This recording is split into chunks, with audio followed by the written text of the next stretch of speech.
जो press conference है या तो मोबाइल इसका संबंध कल्याणपुर थाना कांड संख्या 344-24 से है।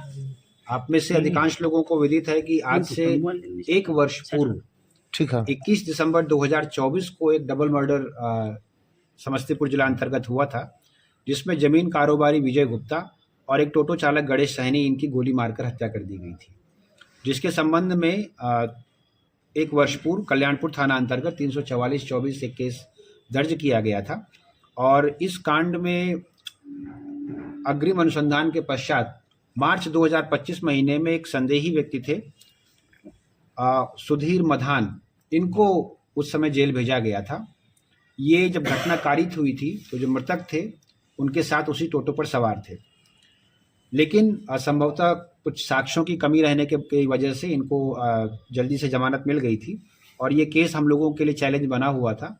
तो आज इस कांड का जो उद्भेदन हुआ है, इसी के संबंध में ये प्रेस ब्रीफ हम लोग आयोजित कर रहे हैं। इस कांड के उद्भेदन में हम लोगों को लोकल जो हम लोगों के ऑफिसर्स हैं वो तो तब से लगे ही हुए थे, लेकिन एसटीएफ से भी बहुत महत्वपूर्ण सहयोग मिला है, जिसके लिए हम लोग उनका धन्यवाद ज्ञापन करते हैं। इसमें जो तकनीकी अनुसंधान हुआ उस समय जो लोग इसमें इन्वॉल्व थे उन पर, और जो मानवीय आसूचना संकलन किया गया, इसके आधार पर हम लोगों ने इस घटना को कारित करने वाले 3 व्यक्तियों की पहचान कर ली है, जिसमें से 2 व्यक्तियों की गिरफ्तारी की हो चुकी है। और जो घटना कारित करने वाले जो बाइक चला रहे थे वो फूल बाबू राम हैं, जो कल्याणपुर के रहने वाले हैं, इनको गिरफ्तार कर लिया गया है। इनसे जो पूछताछ हुई, उस पूछताछ में जो पहले हमारे संदेही थे जिनको जेल भेजा गया था सुधीर मदान, उनकी ही इस घटना को पूरी जो साजिश है उसको रचने के क्रम में उनका ही नाम सामने आया है। उनकी पहचान भी सुधीर मधान ने जिन लोगों को हायर किया वो 3 लोग थे, उनको पहले बुलाकर रेकी भी कराई, और जो मृतक हैं जिनको उन्होंने टारगेट किया था उनकी फ़ोटो वगैरह भी दिखाकर उनसे उनका हुलिया उन्होंने मैच कराया था। और मुख्य रूप से जो ज़मीन संबंधी ट्रांजैक्शंस ये लोग करते थे उसी के विवाद थे, जिस विवाद की वजह से इस घटना को सुधीर मधान ने इन 3 लोगों को हायर करके अंजाम दिया था। जो इसमें अपराधी फूल बाबू राम हैं, इनके घर से एक देसी कट्टा और 2 जिंदा गोली मिली है, जिसके संबंध में कल्याणपुर थाना में एक 412-25 केस दर्ज किया गया है। सुधीर मधान से भी इस केस के संबंध में पूछताछ की गई है और उनके घर से भी इस घटना के संबंध में जो एक हथियार प्रयोग हुआ था उसे बरामद किया गया है, जिसके संबंध में नगर थाना कांड संख्या 309-25 दर्ज किया गया है। और जो हम लोगों के इस गाड़ी को जो वाहक थे फूल बाबू, उनसे जब पूछताछ की गई तो 2 शूटरों की पहचान की गई थी हम लोगों के द्वारा, जिसमें से आशुतोष सिंह को गिरफ्तार कर लिया गया है और दूसरे शूटर की पहचान भी हम लोगों को हो गई है, लेकिन अरेस्टिंग के लिए हम लोग उसका नाम अभी डिस्क्लोज नहीं कर रहे हैं। इनसे भी पूछताछ की गई, घर का सर्च किया गया, एक वेपन बरामद हुआ है, जिसके संबंध में कल्याणपुर थाना 413-25 हम लोगों ने ये केस और दर्ज किया है।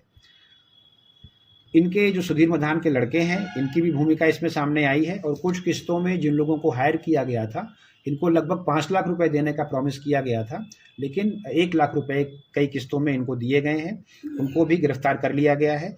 तो अभी तक जो गिरफ्तारी हुई है उस घटना की पूरी साजिश रचने वाले सुधीर मधान जो हैं, उनका आपराधिक इतिहास भी हम लोग दे रहे हैं। कल्याणपुर, वारिसनगर और बलिगांव थाना में उनके ऊपर पहले से केस है। एक और केस है जो कल्याणपुर थाना कांड संख्या 12-24 है, इसमें एक गोली मारी गई थी एक व्यक्ति को। यह कांड भी जांच में चल रहा था और इसमें भी कुछ लोगों का नाम संदेह के आधार पर आया था। इस घटना को कारित करने में भी जो ये आशुतोष सिंह वगैरह हैं, इनकी भूमिका सामने आई है। तो इस ऑपरेशन से एक और कांड का उद्भेदन हुआ है। अभी तक की इस घटना में घटना कारित करने वाली जो बाइक थी, इसके अलावा 2 देसी कट्टा, 4 जिंदा गोली, 1 देशी पिस्तौल, उसकी 5 जिंदा गोली, आईफोन और मोबाइल बरामद हुआ है।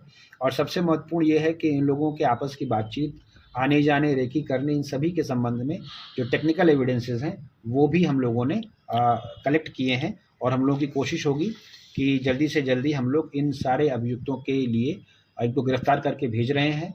एक महत्वपूर्ण चीज़, चूँकि इनको बेल मिली है, इसलिए इन अभियुक्त के बेल कैंसिलेशन के लिए भी हम लोग प्रस्ताव आगे बढ़ाएंगे। जो छापामारी दल है इसमें यहाँ पर सीआई सदर हम लोगों के साथ हैं, एसएचओ टाउन भी हम लोगों के साथ हैं। कल्याणपुर की जो टीम है, एसएचओ कल्याणपुर के नेतृत्व में, वो अभी बहुत सारा काम अभी कर रहे हैं, इसलिए यहाँ पर उपस्थित नहीं हो पाए हैं। लेकिन चूँकि ये कांड लगभग 1 वर्ष से ब्लाइंड केस ही चल रहा था और समस्तीपुर पुलिस के लिए चैलेंज बना हुआ था, इसलिए इस कांड के उद्भेदन के लिए हम लोग एसटीएफ का विशेष तौर पर धन्यवाद ज्ञापन करते हैं। किस प्रॉपर्टी के लिए हत्या हुई थी कुछ? प्रॉपर्टीज़ तो 2-3 प्रॉपर्टीज़ हैं। मेनली ये है कि इन लोगों का कहना है कि ये लंबे समय से इस बिज़नेस में ज़मीन के खरीद फरोख्त में शामिल थे। 4-5 और लोग भी शामिल हैं जो इनके परिचित हैं। लेकिन इनका कहना ये है कि सारे ट्रांजैक्शंस में जो ये लोग साथ में मिलकर करते थे, इसमें जो मृतक थे वो ज़्यादा बड़ा शेयर रख लेते थे और उनको कम शेयर देते थे। इसी तरह से जो ज़्यादा प्रॉफिटेबल ज़मीनें थी उनको वो ज़्यादा प्रभावी आदमी थे, तो उस तरह के ट्रांजैक्शंस इन लोगों को नहीं मिल पाते थे। ऑल्दो जो मुख्य जो संदिग्ध हैं जो पकड़े गए हैं सुधीर मधान, वो न सिर्फ इस घटना में बल्कि इसके अतिरिक्त भी समस्तीपुर जिला अंतर्गत कुछ आपराधिक घटनाएं हुई हैं जिनको कारित करवाने में लोगों को प्रलोभन देते हैं और रेकी करवाते हैं। इसलिए उनकी बातें जो अन्य लोगों के बारे में वो बता रहे हैं बहुत विश्वसनीय नहीं है, लेकिन उसको भी हम लोग वेरीफाई करेंगे। दोनों की क्या भूमिका थी? जो पैसे का ट्रांजैक्शन है घटना के बारे में उनको जानकारी थी और जो पैसे का ट्रांजैक्शन है वो भी उन्होंने दिया है। तो इसमें हम लोग 120B के तहत जो हम लोग पहले करते थे इन पर भी कार्रवाई कर रहे हैं और इसके संबंध में वो पहले जिन लोगों को हायर किया गया था उनसे भी उनके लड़के मिले थे। जी बताइए क्या प्रश्न है? अन्य जो भूमाफिया है उनकी भी कुछ संलिप्तता है इसमें? भूमाफिया की संलिप्तता नहीं है, लेकिन हम लोगों की जो पूछताछ हुई थी उस पूछताछ के संबंध में जो मुख्य अभियुक्त हैं सुधीर मधान, उन्होंने ऐसे कई लोगों का नाम लिया है जो उनके अनुसार इस घटना को कारित करने में कम से कम उनको प्रोत्साहन तो दे ही रहे थे, लेकिन बिना एविडेंस के और बिना इसके वेरिफिकेशन के हम लोग कुछ नहीं कह सकते। तो वो सारा अग्रिम अनुसंधान और वेरिफिकेशन का विषय है। सुधीर मधान जिले में कब से जो है आपराधिक घटनाओं को अंजाम दे रहे थे? इनके संबंध में जो इन लोगों के इनके आपराधिक इतिहास हैं वो तो एक बहुत पुराना केस वैशाली थाना में बलिगांव में वैशाली जिले में 2009 का भी है।